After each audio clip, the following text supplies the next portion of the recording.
साल 1192 में तराइन के युद्ध में जब मोहम्मद गोरी ने पृथ्वीराज चौहान को हराया तो उसके बाद से भारत में मुस्लिम राज शुरू हो गया। अलग अलग मुस्लिम डायनेस्टी के बाद आखिरकार मुगलों ने भारत में सालों तक राज किया, लेकिन मुगलों के भारत आने से पहले भारत पर तुगलक वंश का भी राज था।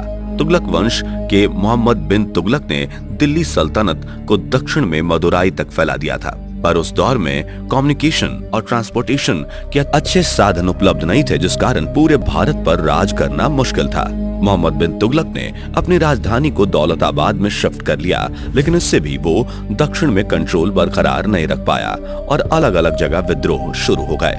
तैमूर के आक्रमण ने तुगलकों को बहुत ज्यादा नुकसान पहुंचाया और उनका पतन शुरू हो गया। इस मौके का फायदा उठाकर 1336 में हरिहरा और बुक्का नाम के दो भाइयों ने दक्षिण में विजयनगर नाम का एम्पायर स्थापित कर लिया। इस एम्पायर की महानता का अंदाजा आप इसी बात से लगा सकते हैं कि जब पूरे भारत में मुस्लिम राज था, ऐसी परिस्थिति में भी ये हिंदू एम्पायर 1336 से 1646 यानी लगभग 300 सालों तक भारत के दक्षिणी हिस्से पर राज कर पाया।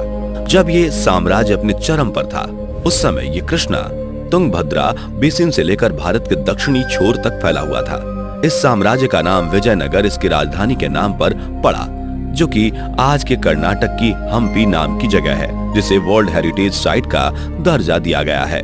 इस साम्राज्य का इतिहास बहुत गौरवमयी रहा है। आइए आपको इस साम्राज्य के इतिहास के बारे में पूरी जानकारी देते हैं, जो कि किसी भी तरह के एग्जाम में आपके काम आ सकती है। उत्तर भारत में जिस समय बाबर ने हमले शुरू किए, उस समय तक विजयनगर एक बड़ी ताकत बन गया था। विजयनगर के राजा कृष्णदेव राय को बाबर ने उस दौर में भारत का सबसे ताकतवर राजा माना था। 14वीं शताब्दी से पहले दक्षिण में होयसाल एक बड़े मुस्लिम साम्राज्य के रूप में उभरा था, लेकिन वहां के राजा की मृत्यु के बाद हरिहरा प्रथम ने इसे जीत लिया। हरिहरा प्रथम को दो समुद्रों का अधिपति भी कहा जाता था। हरिहरा के बाद बुक्का राय ने विजयनगर की कमान अपने हाथों में ली। दक्षिण में अब विजयनगर के सामने सिर्फ मदुराई सल्तनत थी, जिसे बुक्का राय ने विजयनगर में मिलकर दक्षिण में रामेश्वरम तक विजयनगर को फैला दिया। दक्षिण भारत में रहने वाले हिंदुओं के साथ साथ मुस्लिम और बौद्ध धर्म के लोग भी खुद को विजयनगर में सुरक्षित मानते थे, क्योंकि पुर्तगाली यात्री डुराटे बारबोसा के अनुसार विजयनगर के हिंदू राजा नीतियां लागू करने में पूरी तरह से धर्मनिरपेक्ष थे। इसलिए उनके राज्य में सभी धर्म के लोग अपने अपने हिसाब से पूजा पद्धति को अपना सकते थे।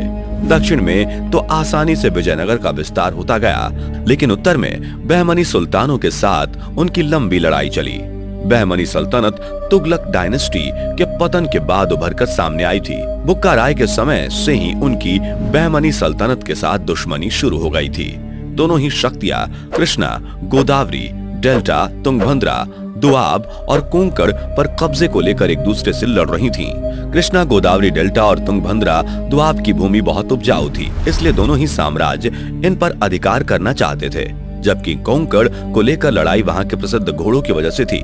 दोनों ही शक्तियों को इन घोड़ों की जरूरत अपनी अपनी सेनाओं के लिए थी। हरिहरा और बुक्का दोनों संगम वंश के थे। विजयनगर साम्राज्य पर 4 वंशों का राज रहा: संगम वंश, सलू वंश, तलु वंश, अरविंदु वंश। संगम वंश में बहुत से प्रसिद्ध शासक हुए, लेकिन देवराय प्रथम और देवराय द्वितीय को बहुत चीजों के लिए याद किया जाता है। देवराय प्रथम ने 1404 में सत्ता संभाली तो तुंगभद्रा दुआब को लेकर उनकी बहमनी सल्तनत के साथ युद्ध शुरू हो गया, लेकिन वारंगल और बहमनी के बीच एक संधि थी, जिस कारण उन्हें उनका साथ मिला और इस वजह से देवराय प्रथम को बहमनी सुल्तान फिरोज शाह बहमनी के हाथों हार का सामना करना पड़ा। इस हार के बाद देवराय को अपनी बेटी का विवाह फरोज शाह से करवाना पड़ा।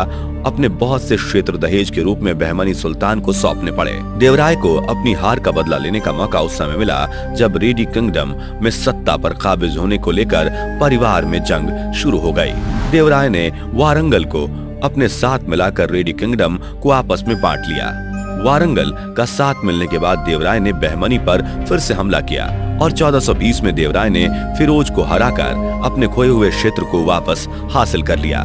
देवराय 1 के बाद देवराय 2 ने गद्दी संभाली।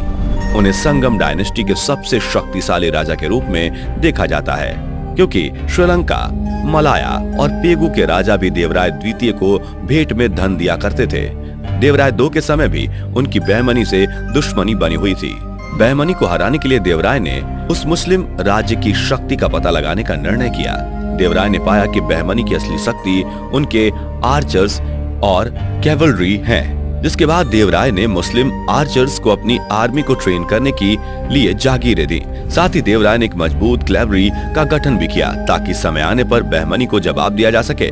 विजयनगर एम्पायर के अगले सबसे प्रसिद्ध राजा तुलु डायनेस्टी के कृष्णदेवराय हुए, जिन्होंने 1509 में इस एम्पायर की बागडोर अपने हाथ में ली थी। ये वही दौर था जब बाबर का उदय हो रहा था। कृष्णदेवराय के शासन में ही विदेशियों ने हम्पी की तुलना रोम से की थी।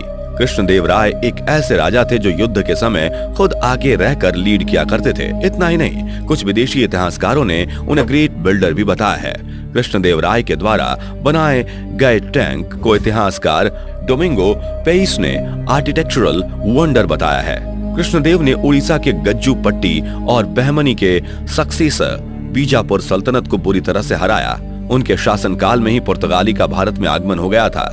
पुर्तगालियों के कृष्णदेव के साथ अच्छे संबंध थे। उन्होंने कृष्णदेव को मिलिट्री सहायता भी की थी, जिसके बदले में कृष्णदेव ने उन्हें भटकल फोर्ट बनाने की इजाजत दे दी।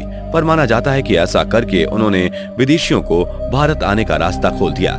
कृष्णदेव राय ने विजयनगर टेम्पल, राय गोपुरम, श्रीशैलम टेम्पल कॉम्प्लेक्स जैसे आर्किटेक्चर्स का निर्माण करवाया। उनके काल को इतिहासकार गोल्डन एज ऑफ लिटरेचर कहते हैं, क्योंकि वो खुद भी एक बड़े स्कॉलर थे।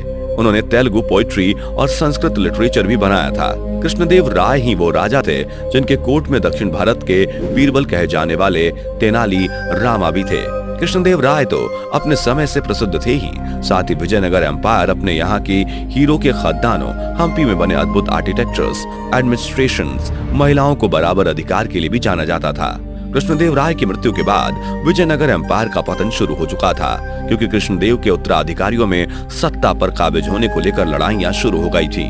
विजयनगर कुछ समय बाद संभला और उसने अहमदनगर, बीजापुर और गोलकोंडा जैसी रियासतों को बार बार हराया, लेकिन बाद में ये सभी एकजुट हो गए और बैटल ऑफ तालिकोटा में विजयनगर को बुरी तरह से हरा दिया, जिसके बाद धीरे धीरे साम्राज्य का अंत हो गया।